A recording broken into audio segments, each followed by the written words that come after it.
शिव बाबा याद है ना। ओम शांति। आज 26 जून 2024 की साकार मधुर महावाक्य है। आज की बाबा की मधुर मुरली में बाबा की बहुत मधुर शिक्षा है।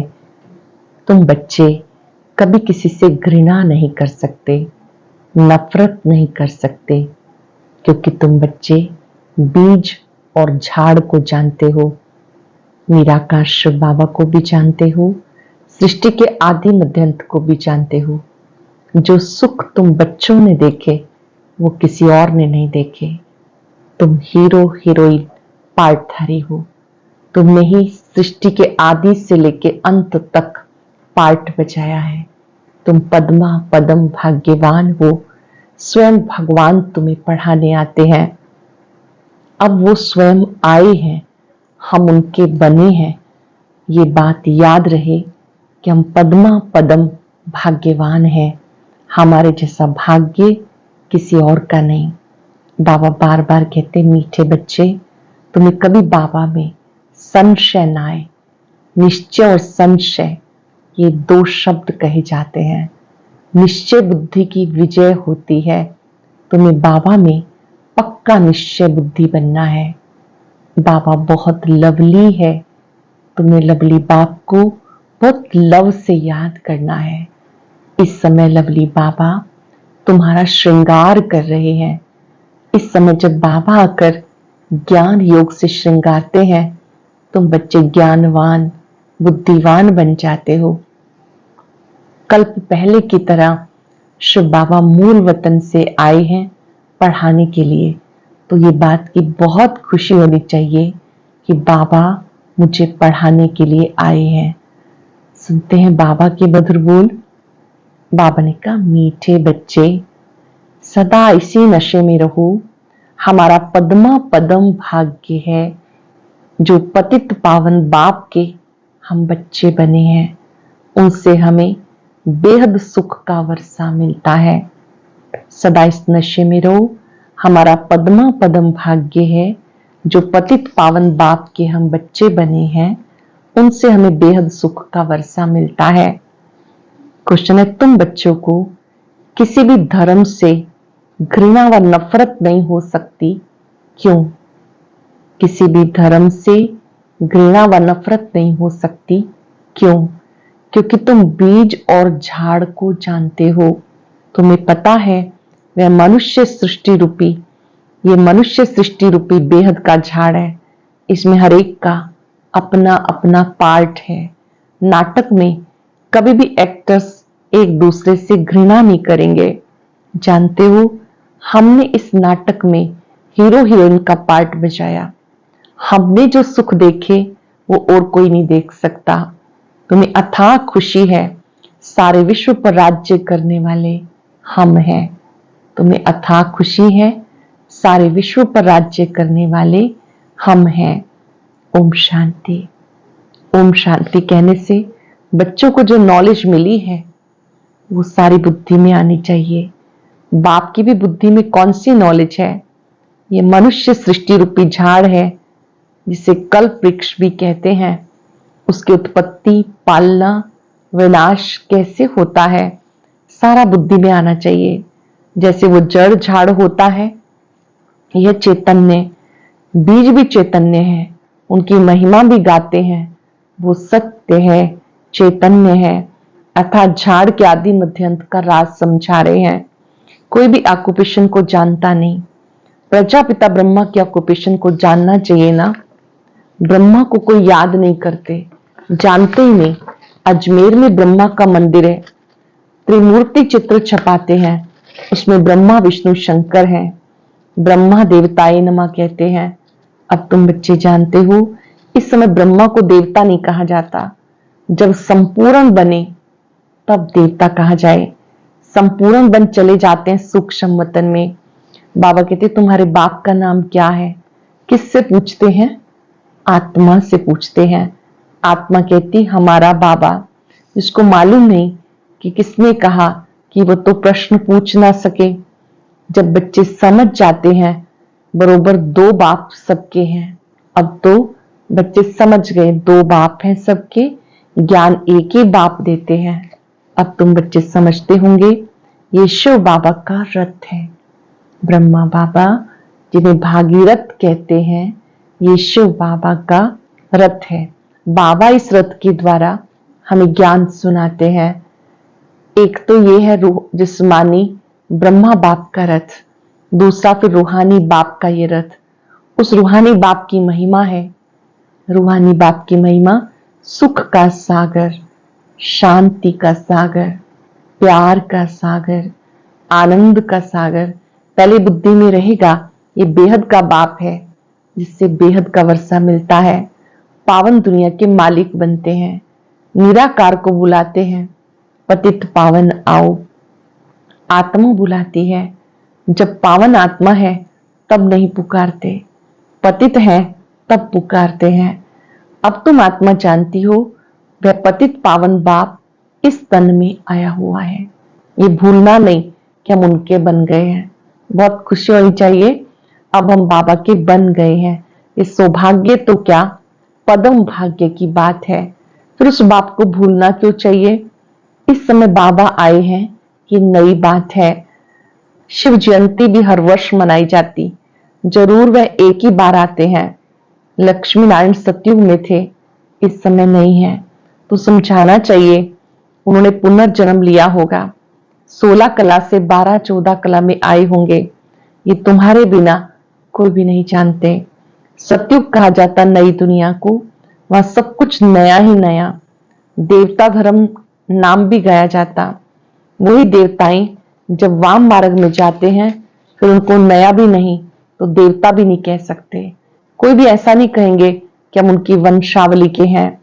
अगर अपने को उस वंशावली के समझते तो उनकी महिमा और अपनी निंदा क्यों करते। महिमा जब करते हैं तो जरूर उन्हें पवित्र, अपने को अपवित्र पतित समझते हैं। पावन से पतित बनते पुनर्जन्म लेते हैं। पहले पहले जो पावन थे वो फिर पतित बने। जानते हो, पावन से पतित बने हैं। तुम स्कूल में पढ़ते हो, उसमें नंबरवार फर्स्ट सेकंड थर्ड क्लास होते ही हैं। अब बच्चे समझते हमें बाबा पढ़ाते हैं तभी तो आते हैं ना, नहीं तो यहाँ आने की क्या दरकार। ये कोई गुरु महात्मा महापुरुष आदि कुछ नहीं है, ये साधारण मनुष्य तन है, सो भी बहुत पुराना, बहुत जन्मों के अंत में प्रवेश करता हूं। और तो कोई इनकी महिमा नहीं, सिर्फ इनमें प्रवेश करता हूं तब इनका नाम होता है। नहीं तो प्रजापिता ब्रह्मा कहां से आया। मनुष्य मूंझते जरूर हैं, बाबा ने तुम्हें समझाया तब तुम औरों को समझाते हो। ब्रह्मा का बाप कौन, ब्रह्मा विष्णु शंकर, उनका रचयिता शिव बाबा है। बुद्धि ऊपर चली जाती। परम पिता परमात्मा जो परम धाम में रहते हैं उनकी रचना है। ब्रह्मा विष्णु शंकर का ऑक्यूपेशन अलग है, कोई आपस में 3-4 होते हैं, सबका ऑक्यूपेशन अपना अपना होता, पार्ट हर एक का अपना अपना है। इतनी करोड़ों आत्माएं हैं, एक का पार्ट ना मिले दूसरे से, ये वंडरफुल बातें समझी जाती। कितने ढेर मनुष्य हैं। अब चक्र पूरा होता है, ये अंत है ना, सब वापस जाएंगे, फिर से चक्र रिपीट होना है। बाबा ये बातें भिन्न भिन्न प्रकार से समझाते हैं, नई बात नहीं। कहते कल्प पहले भी समझाया था। बहुत लवली बाप है, ऐसे बाप को बहुत बहुत प्यार से याद करना चाहिए। तुम भी उनके लवली बच्चे हो, बाबा को याद करते आए हो। पहले सब एक की पूजा करते थे, भेदभाव की बात है नहीं। अभी कितना भेदभाव है। वो राम के भक्त, वो श्री कृष्ण के भक्त हैं। राम के भक्त धूप जगाते हैं, श्री कृष्ण का नाक बंद कर देते। ऐसी भी कुछ बातें शास्त्रों में है। वो कहे हमारा भगवान बड़ा, वो कहे हमारा बड़ा, तो दो भगवान समझ लेते। रॉन्ग होने के कारण सब अनराइटियस काम करते हैं। बाबा समझाते बच्चे भक्ति भक्ति है, ज्ञान ज्ञान है, ज्ञान सागर एक बाप है, बाकी सब है भक्ति के सागर। ज्ञान से सदगति होती नहीं। अब तुम बच्चे ज्ञानवान बने हो, बाबा ने तुम्हें अपना और सारे चक्र का परिचय दिया। ज्ञानवान बने हो, बाबा ने अपना और चक्र का परिचय दिया जो और कोई नहीं दे सकता। इससे बाबा कहते तुम बच्चे हो स्वदर्शन चक्रधारी, परम पिता परमात्मा एक है, बाकी सब बच्चे ही बच्चे हैं। परम पिता अपने को कोई कह ना सके। जो अच्छे समझदार मनुष्य हैं समझते कितना बड़ा ड्रामा है, उसमें सब एक्टर्स अविनाशी पार्ट बचाते हैं। ये छोटे नाटक तो विनाशी होते, यह अनादि अविनाशी नाटक, ये कभी बंद होने वाला नहीं। इतनी छोटी सी आत्मा, इतना बड़ा पार्ट मिला हुआ है, शरीर लेने और छोड़ने का और पार्ट बचाने का। आत्मा कितनी सूक्ष्म है, शरीर मिलता है, पार्ट बचाती है। आत्मा ने देह धारण की, उसे जन्म कहते हैं, देह से चली गई उसे मृत्यु कहते हैं, लेकिन आत्मा कभी मरती नहीं। छोटी सी बिंदी को कितना पार्ट मिला है बचाने का, ये बातें कोई शास्त्रों में नहीं। अगर इसको किसी गुरु ने सुनाया होता तो उनके और भी फॉलोअर्स होते। सिर्फ एक फॉलोअर किस काम का? फॉलोअर तो वो जो पूरा फॉलो करे। इनकी ड्रेस आदि तो वो है नहीं, कौन कहेंगे शिष्य हैं? ये तो बाप पढ़ाते हैं। यहाँ पर तो शिव बाबा स्वयं पढ़ाते हैं। बाप को ही फॉलो करना है। जैसे बारात होती है ना, शिव की भी बारात कहते हैं। बाबा कहते ये हमारी बारात है, तुम सब भक्तियां हो, मैं हूं भगवान, तुम सब सजनियां हो। बाबा आया है तुम्हें श्रृंगार करके ले जाने। कितनी खुशी होनी चाहिए, बाबा हमारा श्रृंगार कर रहे हैं, कितनी खुशी होनी चाहिए। अब तुम सृष्टि के आदि मध्यंत को जानते हो, तुम बाप को याद करते करते पवित्र बन जाते हो, पवित्र राजाई मिलती। बाबा समझाते मैं आता ही हूं अंत में, मुझे बुलाते हैं पावन दुनिया की स्थापना, पतित दुनिया का विनाश कराने के लिए आ जाओ। इसलिए महाकाल कहते हैं। महाकाल का मंदिर होता है। काल के मंदिर तो देखते हैं ना, शिव को काल कहेंगे। बुलाते हैं आकर पावन बनाओ, आत्माओं को ले जाते। बेहद का बाप कितनी ढेर आत्माओं को ले जाने के लिए आए हैं। काल काल महाकाल सब आत्माओं को पवित्र गुलगुल बना के ले जाते हैं। गुलगुल बन जाए तो फिर बाप भी ले चलेंगे गोद में। अगर फूल जैसे बन जाए, ऐसे फूल जैसे खुशबूदार दैवी गुणों से संपन्न बन जाए तो बाबा ले चलेंगे गोद में। अगर पवित्र नहीं बनेंगे तो सजाएं खानी पड़ेंगी। फर्क तो रहता है ना, पाप रह जाते तो फिर सजा खानी पड़े, पद भी ऐसा मिलता। इसे बाबा समझाते मीठे मीठे बच्चे बहुत बहुत मीठा बनो। श्री कृष्ण सबको मीठा लगता है ना, कितना प्रेम से श्री कृष्ण को झुलाते। ध्यान में श्री कृष्ण को छोटा देख झट गोद में उठाकर प्यार करते। वैकुंठ में चले जाते, वहां श्री कृष्ण को चैतन्य रूप में देखते। अब तुम बच्चे जानते हो सचमुच वैकुंठ आ रहा है, हम भविष्य में ये बनेंगे। श्री कृष्ण पर कलंक लगते हैं, वो है रॉन्ग। तुम बच्चों को पहले नशा चढ़ना चाहिए। शुरू में बहुत साक्षात्कार हुए, फिर पिछाड़ी में बहुत होंगे। ज्ञान कितना रमणीक है, कितनी खुशी होती है। भक्ति में कुछ भी खुशी नहीं रहती। भक्ति वालों को थोड़ा ही मालूम रहता कि ज्ञान में कितना सुख है। भक्ति वालों को थोड़ा ही मालूम रहता ज्ञान में कितना सुख है, भेंट कर ना सके। तुम बच्चों को पहले नशा होना चाहिए। ये ज्ञान सिवाय बाप के कोई भी ऋषि मुनि नहीं दे सकता। ये ज्ञान ईश्वरीय ज्ञान है, बाबा के सिवाय कोई भी ऋषि मुनि नहीं दे सकता। लौकिक गुरु किसी को भी मुक्ति, जीवन मुक्ति का रास्ता नहीं बता सकते। तुम समझते हो कोई भी मनुष्य गुरु हो नहीं सकता। जो कहे हे अविनाशी आत्माओं, मैं तुम्हें समझाता हूं। बाप को बच्चे बच्चे कहने की प्रैक्टिस है। जानते हैं ये हमारी रचना है। ये बाप भी कहते मैं सबका रचयिता हूं, तुम सब भाई भाई हो। उन्हें पार्ट मिला, कैसा मिला वो बैठ के समझाते हैं। आत्मा में सारा पार्ट भरा हुआ है। जो भी मनुष्य आते 84 जन्म में कभी एक जैसे फीचर्स मिल ना सके, थोड़ी थोड़ी चेंज होती जरूर है। तत्व भी सतो रजो तमो होते हैं। हर जन्म के फीचर्स एक ना मिले दूसरे से, ये भी समझने की बातें हैं। बाबा रोज समझाते मीठे बच्चे, बाबा में कभी संशय नहीं लाओ। निश्चय और संशय दो अक्षर हैं। बाप माना बाप, इसमें संशय तो हो ना सके। बच्चा कह ना सके मैं बाप को याद नहीं कर सकता। तुम घड़ी घड़ी कहते हो योग नहीं लगता, योग अक्षर ठीक नहीं।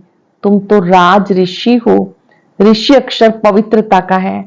तुम राज ऋषि हो, जरूर पवित्र रहेंगे। थोड़ी बात में फेल होने से राजा ही मिल ना सके, प्रजा में चले जाते, कितना घाटा पड़ जाता। नंबरवार पद होते हैं ना, एक का पद ना मिले दूसरे से। ये बेहद का बना बनाया ड्रामा है, सिवाय बाप के कोई समझा ना सके। ये बेहद का ड्रामा है, सिवाय बाबा के कोई समझा ना सके। तो बच्चों को कितनी खुशी होती है। जैसे बाप की बुद्धि में सारा ज्ञान है, वैसे तुम्हारी बुद्धि में है। बीज और झाड़ को समझना है। मनुष्य सृष्टि का झाड़ है, इनके साथ बनिन ट्री का मिसाल बिल्कुल एक्यूरेट है। बुद्धि भी कहती है हमारा आदि सनातन देवी देवता धर्म का जो थुर था वो प्रायलोप हो गया, बाकी सब धर्मों की टाल टालियां खड़ी हैं। ड्रामानुसार ये सब होना ही है, इसमें घृणा नहीं आती। नाटक में एक्टर्स को कभी घृणा आएगी क्या? बाप कहते तुम पतित बन गए, फिर पावन बनना है। तुम जितना सुख देखते हो उतना और कोई नहीं देखते। तुम हीरो हीरोइन हो, विश्व पर राज्य करने वाले। अथाह खुशी होनी चाहिए। भगवान पढ़ाते हैं, कितना रेगुलर पढ़ना चाहिए, इतनी खुशी होनी चाहिए। बेहद का बाप हमें पढ़ाते हैं, राजयोग सिखाते हैं। कोई शरीरधारी तो सिखा ना सके। बाबा ने आत्माओं को सिखाया। राजयोग किसने सिखाया? बाबा ने आत्माओं को सिखाया। आत्मा ही धारण करती है। बाबा एक बार आते हैं पार्ट बचाने, आत्मा ही पार्ट बचाकर एक शरीर छोड़ दूसरा लेती है। आत्माओं को बाबा पढ़ाते, देवताओं को नहीं पढ़ाएंगे। वहां तो देवताएं ही पढ़ाएंगे। स्वर्ग में होंगे तो देवताएं देवताओं को पढ़ाएंगे। संगम युग पर बाप पढ़ाते हैं पुरुषोत्तम बनाने के लिए। तुम ही पढ़ते हो। ये संगम युग एक ही है जब तुम पुरुषोत्तम बनते हो, पुरुषों से उत्तम, मनुष्य से देवता बनते हो। सत्य बनाने वाला, सतयुग की स्थापना करने वाला एक ही सच्चा बाबा है। सतयुग की स्थापना करने वाला, सत्य बनाने वाला एक ही सच्चा बाबा है। अच्छा, मीठे मीठे सिक्के लगे बच्चों प्रति माता पिता बाप दादा का याद प्यार गुड मॉर्निंग। रूहानी बाप की रूहानी बच्चों को नमस्ते। रूहानी बच्चों की रूहानी बाप दादा को याद प्यार नमस्ते, गुड मॉर्निंग। शुक्रिया बाबा, शुक्रिया। धारणा के लिए सार। संगम युग पर डायरेक्ट भगवान से पढ़ाई पढ़कर ज्ञानवान आस्तिक बनना और बनाना है। कभी भी बाप व पढ़ाई में संशय नहीं लाना है। बाप समान लवली बनना है। भगवान हमारा श्रृंगार कर रहे हैं, इस खुशी में रहना है। किसी भी एक्टर से घृणा व नफरत नहीं करनी है। हर एक का इस ड्रामा में एक्यूरेट पार्ट है। अटेंशन से सुनेंगे। संगम युग पर डायरेक्ट भगवान से पढ़ाई पढ़कर ज्ञानवान आस्तिक बनना और बनाना है। कभी भी बाप व पढ़ाई में संशय नहीं लाना। बाप समान लवली बनना है। भगवान हमारा श्रृंगार कर रहे हैं, इस खुशी में रहना है। किसी भी एक्टर से घृणा व नफरत नहीं करनी है। हर एक का इस ड्रामा में एक्यूरेट पार्ट है। वरदान है, सेवाओं की प्रवृत्ति में रहते बीच बीच में एकांतवासी बनने वाले अंतर्मुखी भव। सेवाओं की प्रवृत्ति में रहते बीच बीच में एकांतवासी बनने वाले अंतर्मुखी भव। साइलेंस की शक्ति का प्रयोग करने के लिए अंतर्मुखी और एकांतवासी बनने की आवश्यकता है। कई बच्चे कहते हैं अंतर्मुखी स्थिति का अनुभव करने व एकांतवासी बनने के लिए समय नहीं मिलता, क्योंकि सेवा की प्रवृत्ति, वाणी की शक्ति की प्रवृत्ति बहुत बढ़ गई है।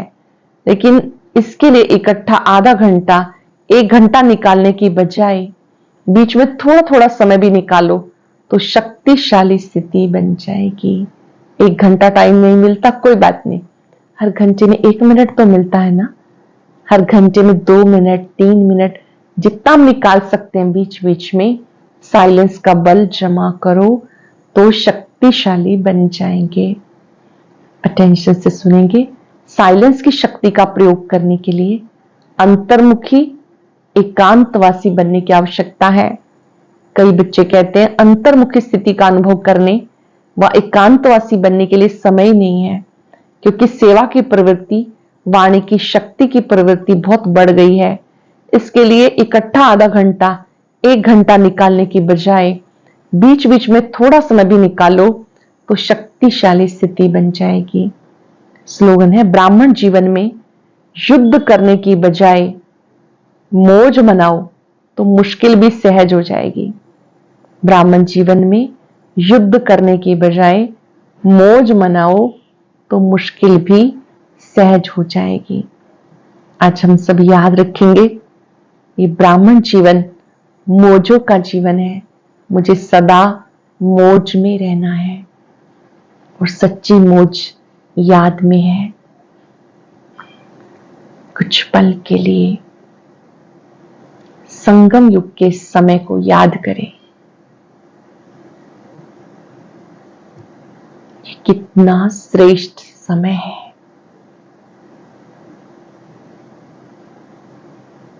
जबकि बाबा स्वयं हमें मिले, हम उनके बन गए।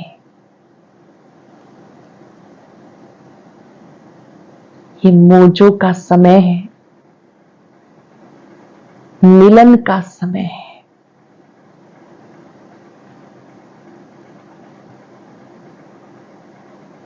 मेरा अहो भाग्य, बाबा ने मुझे अपना बनाया।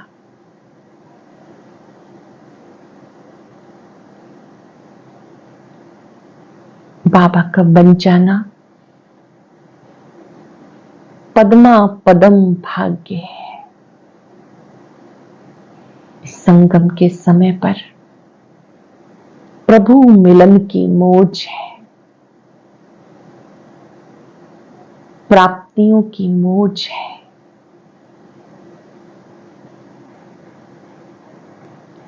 बाबा के संग बैठकर इस मौज का अनुभव करें।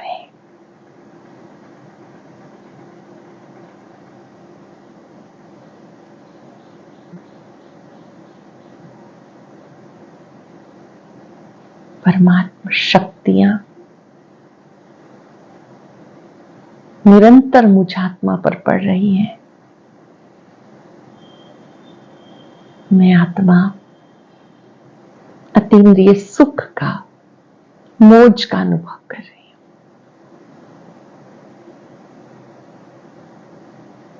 शुक्रिया बाबा, शुक्रिया। और अब सुनते हैं आज का अव्यक्त ज्ञान मोती। ये एक बहुत संस्कारितापूर्ण वीडियो है, जरूर देखें, कोई भी मिस ना करे।